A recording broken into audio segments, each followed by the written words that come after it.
அதிமுகவோட கூட்டணி முறியடிச்சதுக்கு முழுக்க காரணம் இந்த அண்ணாமலை பையன் தான்டா. இவனால தான் இவ்வளோ பெரிய பிரச்சனை. ஏன்னா இன்னைக்கு ஒரு மிகப்பெரிய அதுன்னு சொல்கிறது அவமானம் ஏற்பட்டுரும் பிஜேபிக்கு வந்துட்டு. ஏன்னா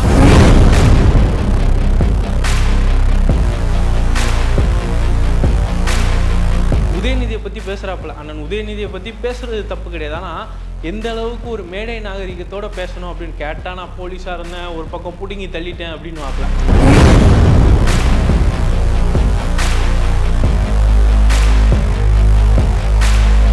அந்த விதை போட்டது யாரா? நாடா தள்ளிப்பையில போடா அப்படியா அப்படின்ற மாதிரி அக்கா தமிழிசை சௌந்தரனாக செவில்லாச்சு அண்ணன் அண்ணாமலையை ஓரங்கட்டுவாப்புல. இதுதான் நடக்க போகுது அப்படின்றது தான். ஏன்னா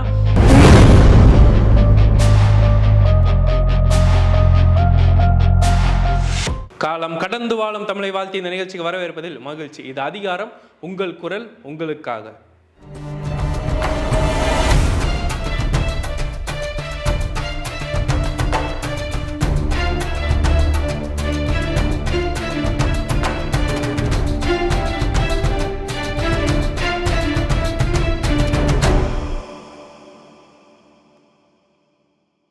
இன்னைக்கு இந்த காலம்ல நம்ம எதை பற்றி பேச போகிறோம் அப்படின்னோம்னா, அக்கா தமிழிசை சௌந்தரராஜனை களத்தில் இறக்கிறதுக்கான காரணம் என்ன அப்படின்றது தான் நம்ம பார்க்க போகிறோம். ஏன்னா நம்ம பிஜேபி பார்த்தீங்கன்னா அப்படியே ஒரு விண்பத்திலேயே இருக்கும்.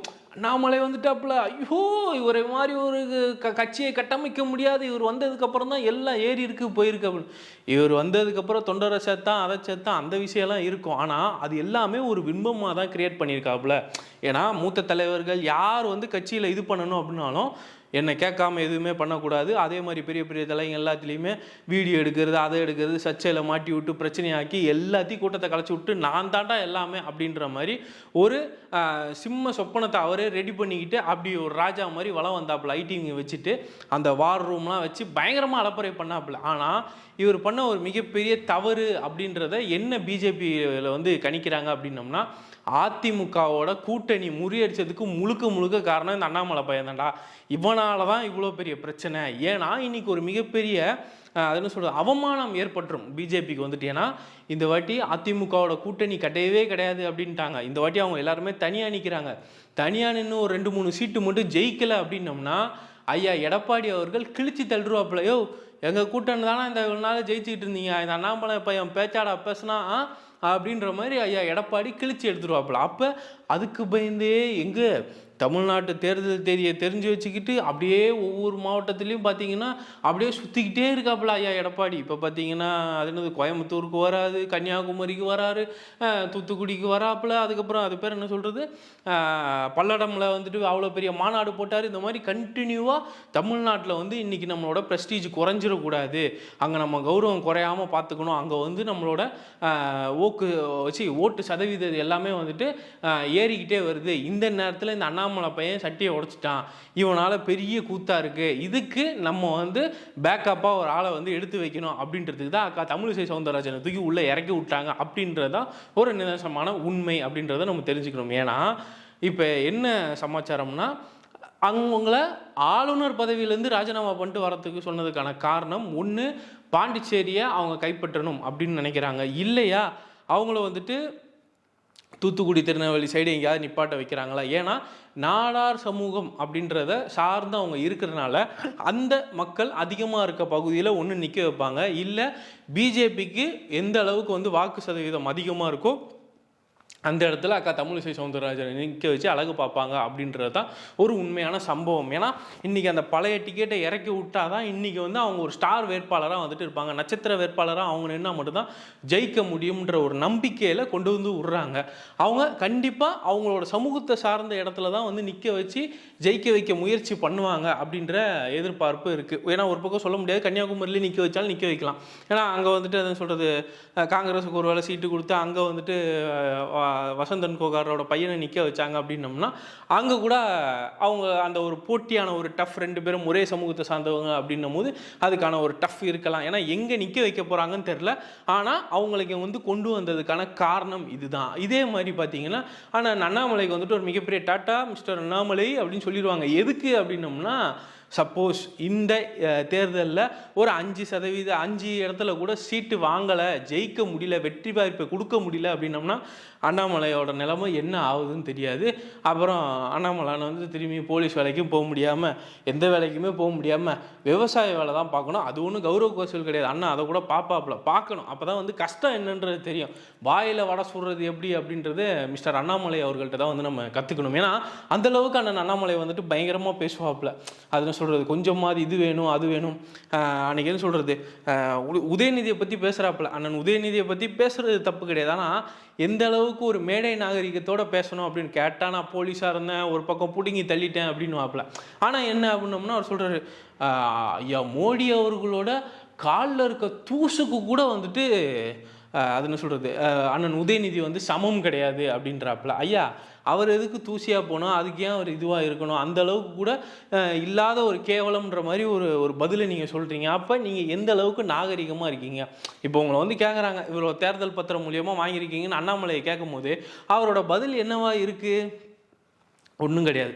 என்ன மட்டும் கேட்குறீங்க, திமுக காரங்களை போய் கேளுங்க, அவங்க எவ்வளோ வாங்கி வச்சுருக்கிறாங்க.